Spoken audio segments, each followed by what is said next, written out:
Hello, everybody. Welcome to another episode of the Comic Source Podcast. I'm your host, Jace. It's another Spawn Daily episode. We're up to issue 80. It's a fantastic issue. Twists, turns, revelations, brutal justice being dispensed by Spawn. It's absolutely fantastic. Leads into an even bigger story going forward. So we're going to dive into the book in a second, but just a reminder to everybody what we're doing here on Spawn Daily. Again, started this back in 2022 to celebrate the 30th anniversary of Spawn. Had a co-host, he had to drop out. Got another co-host, he had to drop out. I just didn't want to do it solo, but I want to do it. And I haven't been able to find anybody that's committed to doing a daily podcast, so I'm doing it myself. So not only are we covering the main series, which is what we initially started doing, but pretty early on realized that a lot of the context and things that happened in a lot of the other tangential miniseries, one-shots, other ongoings that were Spawn related really informed things that were happening to Spawn. So found a fantastic reading order from a guy named Blake Whitlow. Um, there's a link in the show notes. You can check it out. It incorporates everything, and that's what we're using. So we're having a fantastic time. Thanks everybody again for joining, and let's go ahead and dive into the book. I'm really excited to talk about it today. The cover from Capullo is really fantastic. What it really sort of showcases, right, is the fact that right now Sam and Twitch are the minions of Spawn, is is how I've kind of been referring to them. You know, Twitch got shot in the head and the forehead most recently, and Sam was willing to do whatever he could to save his partner's life. And Spawn was sort of the answer to that prayer by using some of his ability to heal Twitch, using some of his necroplasmic energy. But yeah, now they're beholden to Spawn. So it's a fantastic dynamic between the three characters, is what I'll say. So as we check out the interior here, main cover, what I will say, kind of remind everybody that there is a summary inside, which kind of sums up what happened last issue. You guys all watched yesterday's episode, I'm sure, so you're all aware, but we'll go through the credits real fast. Plot it's so typically it says story, and McFarlane and Holguin are listed, but apparently McFarlane's taken a step back here because he's only listed as plot along with Holguin, but then Holguin's listed as story. Interesting that that changed. We've got Capullo on pencils. Danny Miki handles the inks. Tom Orzechowski handling the letters and the copy editing. Haberlin and Kemp, Brian Haberlin and Dan Kemp on the colors. Yeah, let's go ahead and dive into the issue. So it ended on a little bit of a, I guess, a surprise factor, if you will. Sam, had broken into the outreach center that was near Rat City that was being run by Dr. Sarah Frost, who he had a crush on, had a lunch date on, seemed to be some sort of burgeoning relationship there. Um, but Sam broke in because he needed to find shelter for Bobby, one of Spawn's homeless buddies. And when he gets him in there on the couch, he goes looking for a blanket and he goes into Sarah Frost's office and he sees this altar where there's body parts pinned up on the wall, and it's kind of made clear via the crazy religious writing and what have you that sort of matches the tone of the writing that the notes that have been left on these dead bodies, the dead homeless near Rat City and what have you. So it's pretty clear that Dr. Sarah Frost is actually the killer. Um, and Sam in this opening page is telling Spawn, yeah, got the killer. He's sure of it. But you can tell by the look on his face that he's not real happy about who it is, which is interesting, right? Because you think he would be, pretty excited to have solved the case. But obviously, the fact that it was his prospective girlfriend doesn't really bode well. And the other thing that's interesting here is Sam and Twitch went directly to Spawn. They haven't gone to the police yet because Spawn asks them, police, no, it came straight to you. And he says, okay, give me half an hour and then call the cops. And then there's one of the greatest lines up to this point in Spawn. I absolutely love it. And it just kind of informs where Al Simmons is at in his head right now and how angry he is about these homeless people, which he considers sort of his people being murdered. Because when Twitch asks why Spawn wants them to wait 30 minutes before they go to the cops, Spawn says, and I quote, "Because I goddamn said so. That's why." I just love it. It makes me laugh every time. Because I goddamn said so. I can hear Jamie Foxx, right, who's supposed to play Spawn in the Spawn movie. I can hear him saying those words, and I really hope, and if I get a chance to talk to Todd before the movie goes into production, I'm going to mention this to him. Hey, man, you gotta make sure there's a line in the script where Jamie Foxx said or says, "Because I goddamn said so." It's just fantastic. So he goes off, Spawn goes off to confront Sarah Frost, and as he leaves, Sam's like ass wipe, like they're not happy to be kind of under the thumb of uh, of Spawn. But as he leaves, the narration starts from um, the writer that we saw last issue, Ethan Crone, I think his name is, and he's talking about how a city is a lot like a person. It lives, it breathes, it grows. Um, and by its very nature, it's got to, kind of eat to survive, and it can contain all sorts of, bad things, cancers, parasites, what have you. Some can be treated, some can't, some need to be eliminated or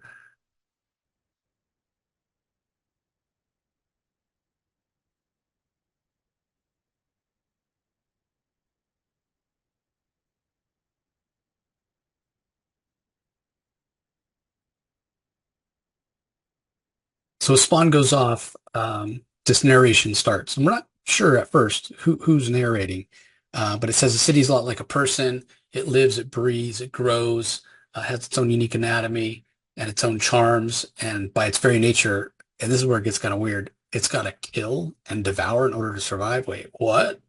And sometimes it's faced with malignancies and parasites and cancers. Some can be treated, some can't.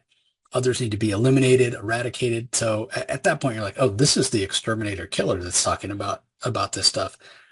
Organs may thrive, but they have to be cleansed. So, this is the mania. This is the psychosis, if you will. And it says the killer knows deep in her heart on a primal level that it's the only way to make a better world is by getting rid of the bad parts, if you will.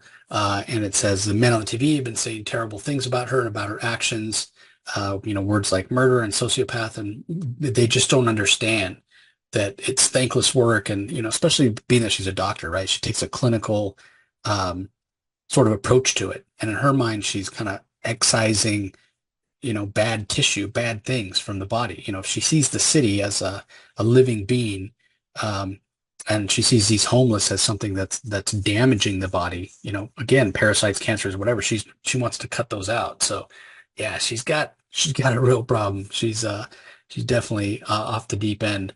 Um, and it goes on to say she doesn't do it for understanding or recognition. She's doing it because nobody else will. But she's taken it upon herself to do this job, even if it's a thankless job. So um, as the scene shifts to her apartment, we see that she's taking a shower, and it's we're told it's her seventh shower of the day, right? So here's even more psychosis, more compulsive behavior, um, and we're told that she's got like really um, powerful air filters in her apartment, because there's so many toxic things and grime and whatnot in the city, and other people that are putting out toxins. And so um, she really has her apartment as a real safe space, a very clean space, almost like a clean room, if you will. And it's only there where she feels safe, especially after she's just taken a shower. Um, and so as she's standing there drying off, she sees a little bug crawling on her, which to her is just it's terrifying, right? Um, she's such a clean freak. She's such a fanatic about it. When she sees that bug crawling on her, she just freaks out, screaming, "Oh, get off me, get off me!" She doesn't understand how a bug could be in her apartment. Where did it come from? What have you? And then as she's trying to wipe that one off, then there's another that's crawling on her neck, and her heart starts beating. She's panicking. She's like, "This is impossible. Her apartment is so clean. It's a safe space. It's sealed. How could these bugs get in there?" She feels sick. She feels violated. They're coming after her. Um, and she actually falls to the ground as she's running out of the bathroom trying to get away from these bugs. And it's not the first time we've seen bugs come out of nowhere, right? In the pages of a Spawn comic. Um, and there's a flash of lightning, and the lights go out in the living room, and she realizes there's somebody standing there watching her. And she hears the rattle of chains, and of course it's Spawn, right? And he says, "It's time to answer for your crimes." And so as she's lying there, the scene shifts to Sam and Twitch. They're waiting downstairs on the street in their car, kind of sort of counting the minutes until they can call the cops. It's supposed to give 30 minutes as according to Spawn. And Sam's still upset about the "cause I said so" thing. Um, he's like, "Deal or no deal, you can't talk to us like that." And uh, Twitch is like, "Oh yeah, it was great the way you stood up to him." And Sam's like, "Well, I didn't see you taking any shots at him." And Sam's like, "I'm sorry, just trying to lighten the mood." Um, and Sam's kind of lamenting that, he really liked this woman and thought it could be something, and it's just his luck that she turns out to be a psycho killer. Um, and Sam's like, "Knock it off, quit giving me a bad time. You have your wife, you have your kids. You don't know how lucky you are, Twitch." And Twitch is like, "Oh, is that a fact?" Um, and Sam's like, "Yeah. And how long's it been?" And Twitch is like, four minutes, 4 whole minutes." And Sam, the impatience, is obviously not happy about that. Meanwhile, back in the apartment, Spawn is confronting Sarah Frost, and she's asking, "Who are you? What do you want?" And Spawn wants to know, "Why'd you do it?" And she's like, I don't know what you're talking about. Get away from me." And Spawn tells her, "Hey, you can yell all you want. Nobody's coming to help. Um, you're trapped in here." Um, and as she runs for the door and tries to leave, Spawn touches her. And we know he has that power that he got in the green world, where usually he can kind of sense people's motivations and their feelings, and sometimes see things they've done, and get a sense of it. He has to actually touch her, but when he does, the floodgates open, right? And he sees all these images, all these homeless people that were murdered and mutilated. Um, and she kind of remembers the day where all of a sudden things just changed in her mind, and it just clicked. And she tried so hard with their outreach center to reach out and help these people, but they rejected her help. And so in her mind, they didn't deserve to live. And then the voices came in her head, and they told her that this was the right thing to do. And as she's remembering all this, uh, she feels their pain. Spawn shares the pain of the murder victims with her, with Sarah the murderer, and she understands the pain and the fear and the agony that they all felt. And she's kind of almost goes into shock, as that pain and fear and what have you are visited upon her. So she's laying there on her living room floor, and she's crying, saying, "Stop." And Spawn he's kind of torturing her. Again, he's so angry about what's happened, and this is his sense of justice, as brutal as it might be. And he says, "How does it feel? How does it feel to be helpless and no one's coming to your rescue? To know your pathetic life is at an end." And again, she's screaming, "Stop, stop!" And Spawn, "No, we're not going to stop." I mean, Al is fired up. So again, he visits on her the sequence of events and the pain that the 14-year-old girl felt, right? This girl who Sarah had set up appointments with at the outreach center, who didn't show up, and who Sarah then kidnapped and brutally mutilated. Um, and Spawn again wants her to feel um, what this girl felt. So as she's laying there screaming, he says, "What is it that scares you most? What is it that makes you scream?" Well, we know it's bugs, right?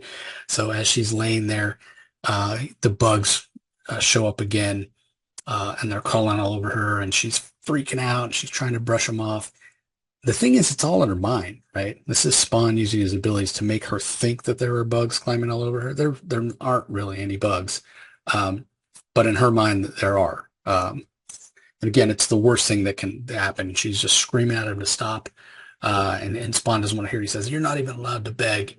Um, and as she's kind of losing it, like probably literally losing her mind, a psychotic break, she sees that it was her all along. The voices in her head that she thought were telling her what to do and to murder these people, and it was the right thing to do, and making the world a better place. She realizes it was her own self, at least she thinks it was, talking to herself, convincing herself that this was the right thing to do. And now somehow that part of her is laughing at her. She's hearing that voice that laugh at her as the insects continue to crawl over her. So she runs into the kitchen. She's just at the end of her rope here, and she's thinking, how could this happen? I was such a good person. How could I have done this? How could I have killed these people? Like she just doesn't understand how her life has come to this. And she reaches under the sink and she gets out some bug spray and she just starts emptying can after can, we're told, of pesticides. And it's getting in her eyes, it's burning her eyes. She's scratched her skin trying to scrape these bugs off in multiple places. And the open wounds are being burned by this toxin. She opens her mouth and there's bugs like just coming out of her mouth in droves. So she's spraying the insecticide into her mouth. She's just doing whatever she can to try to kill these bugs to get them off her. She can barely see. Her eyes are swollen, and she reaches out to Spawn, maybe hoping for some mercy or forgiveness or something, and she receives neither, as Spawn is just standing there watching her die, basically, from poisoning herself with pesticide. And even if not, I mean, her mind, I think, at that point is pretty much gone. So a little while later, the cops show up. Sam and Twitch are there. They've called the police. Sam said, "Hey, stumbled upon this evidence in the outreach center and found out that this is the one that did it." And Detective Silbert is like, "Well, you guys are, really made a case for yourself. We know it's her. We found her whacked out journals that she wrote, typewriter that matches the notes that were sent. Most organized killer I've ever seen. She really was a nut job." And Silbert's not happy necessarily that Sam and Twitch are the ones that solved it, because he's like, you guys made us look like clowns, and you actually, solved the case. And the patrolmen are asking Twitch, how'd you do it? We're glad you're okay. Good to see you back on your feet. Did you take the bullet home with you? And Twitch taps his forehead. He's like, actually, it's still right here. It's where all my power comes from. And they kind of laugh. They think that's kind of funny that he's talking about having superpowers, if you will. But the funny thing is, there's actually a little bit to that, right? It appears as though maybe by sharing his powers, Spawn has given Twitch some sort of extrasensory perception or something like that. We'll talk about that more in a little bit. But interesting to contemplate that. But meanwhile, Sam and Twitch do go take a peek at the body, and you can see there are no bugs. It's just Sarah there, frothing at the mouth from having poisoned herself with all this bug spray. She's got scratches all over her body. And Silbert's like, yeah, never seen anything like it. We figure she emptied like 6 or 7 cans of extra strength bug spray in a really enclosed space. And, she was scratched up so bad, the poison leached in her bloodstream, and she even sprayed the stuff into her mouth. So, take a peek for, what it's worth. She clearly lived in fear of, mortal fear of bugs and germs and what have you. So, she ends up killing herself by battling, imaginary bugs. So, maybe she got what she deserved. But, Sam, again, he had feelings for this woman. So this is not, maybe he doesn't feel what he would feel in a normal situation from having solved a case. And Silbert, he even says, God, who crapped in your coffee? You guys just made your careers. You don't sound too happy about it. And Sam's like, well, I guess multiple homicides don't crack me up the way that they used to. And so Sam does take a quick look behind her ear, and he notices that same symbol that they've seen on other bodies that have been involved with this case. And Silbert's like, "What do you got there?" He's like, Sam says, nothing, just another hunch. Clearly, something more than meets the eye, but at least this case appears to be solved." So um, as they walk outside again, Sam feeling sort of depressed about the way everything's turned out. And he says, "Hey, I think we need to find another racket." And Twitch says, "Oh, I hear the post office is hiring," kind of as a joke. But as they descend the steps, then the reporters, "Hey, you were the guys that cracked the case. How did you find out? Can we take your picture?" All that sort of stuff. And they start feeling a lot better about themselves, right? They realize they really are heroes in the eyes of the city. This story has captivated everybody. It's been in the newspapers. Um, and so, they realize that, hey, maybe as much as this wasn't a good situation, maybe they can try to make the best of it. Meanwhile, across the street, Ethan Crone is looking on. And so again, sense of foreboding, sense that he may have something, may have a bigger role in the Spawn story going forward. So meanwhile, Spawn's talking to Cagliostro, saying, "I don't want to hear anything you have to say, Cog, about what I did. She was a cold-blooded killer. She deserved it." And Cog says, "Well, it's like I told you, I really believe there's something bigger going on. I managed to decode more text about that marking you saw at the morgue, and Spawn doesn't want to hear it. He's like, it's over. We solved it. Let it go." And Cog's like, "Well, that's just it. I don't think it is over." So, what does he mean by that? What could he be referring to? Well, we're going to find out here in a little bit. But uh, meanwhile, there's an epilogue. Sam and Twitch are checking out the headlines for the late edition of the newspaper. They've already gotten some badges, um, an award for what they've done for the community. Sam's ordered new stationery, and when they get up to the floor where their office is on, there's a box in front of their door, and Sam's like, "Oh, this must be the new stationery that I ordered. It's gold foil and, perfect time to kind of rebrand. And, we're going to be like celebrity PIs now. We're famous and we're heroes, and it's going to be great. We're going to be, having the best time on good cases and not kind of the stuff that we've been doing so far." And so he picks up the box and he goes to open it, and he's like, "Jesus Christ," and he drops it. Um, and a head a head rolls out of the box. Somebody has decapitated an older man and sewn his eyes shut and left it on their doorstep. And as they turn to look, they see on the wall a note. And the note says, "Sorry, ladies, you bagged the wrong loser. Our fun is just beginning. I'm back, Billy." And if you've been with us so far in terms of Spawn and you hear the name Billy, you can only think of one person: Billy Kincaid. And we haven't seen Billy Kincaid in a long time, but the last time we did see him, he was getting his own symbiote costume. He was being turned into a soldier from Malbolgia as well. Now, of course, Sam and Twitch aren't aware of this, neither is Spawn for that matter. But how is Billy back? Is Billy back in the way that Spawn is back on Earth? How did Billy get get Sarah to do what she did? Was Sarah really the killer after all, or was she set up? Did Spawn kind of push her into kind of a suicide by bug spray, if you will, unjustly? Could that be a possibility? Well, yeah, you're gonna have to come back tomorrow to find out more. So, yeah, just when you think it's over, and just when you think Spawn had some brutal justice to dispense, and it was all well deserved, we find out that yeah, maybe that's not the case after all. And what is it with those strange marks?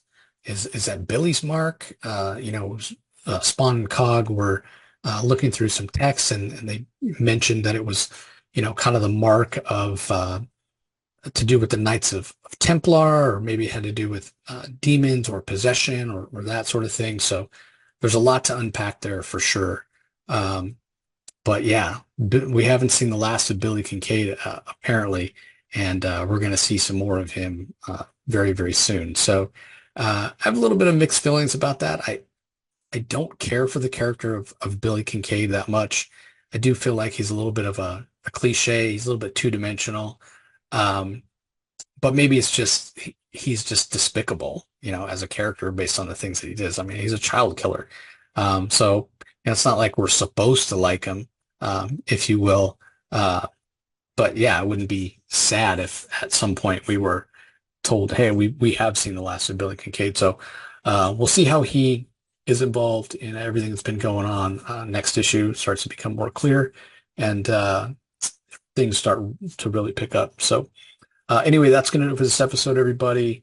Appreciate you all joining as always. Fantastic art from Greg Capullo in this one. Um, kind of a darker issue with what Spawn does to Sarah, and the colors and the rain and the setting. It's set. The tone is set right from the first page, which I have up. If you're watching us on YouTube, I have up on the screen right now. Spawn in shadows and Sam and Twitch there, and their overcoats looking very grim. So the tone, the darkness, the heaviness of the story is established right from the beginning. So fantastic job by the entire art team for sure. So anyway, as I said, that's going to do it for this episode. Appreciate you all joining as always. Don't forget, if you want to listen to any of the audio only content on the Comic Source prior to this year, before we started putting everything on YouTube, it's available wherever you get your podcasts, whatever platform or podcasting app that you use. You can do a search for the Comic Source and subscribe and go back and listen to anything audio only. All of the forthcoming episodes, all the current episodes, they're available audio only as well. If you prefer that instead of watching them on YouTube. If you are listening to audio only, though, I would appreciate you heading over to YouTube and subscribing. I'm getting real close to 500 subscribers, so I can monetize and help defray some of the cost of the podcast. So, yeah, I really appreciate everybody that has subscribed so far, and I would love to hit that 500 mark. So even if you don't necessarily ever watch on YouTube, if you just head over and subscribe, it would really help me out. And while you're there, leave some comments. Let me know what you guys are thinking about the books. It's a great way to interact and talk about the issues and what have you. So that's going to do it for this episode, everybody. Really appreciate you all joining as always, and I'll talk to you next time.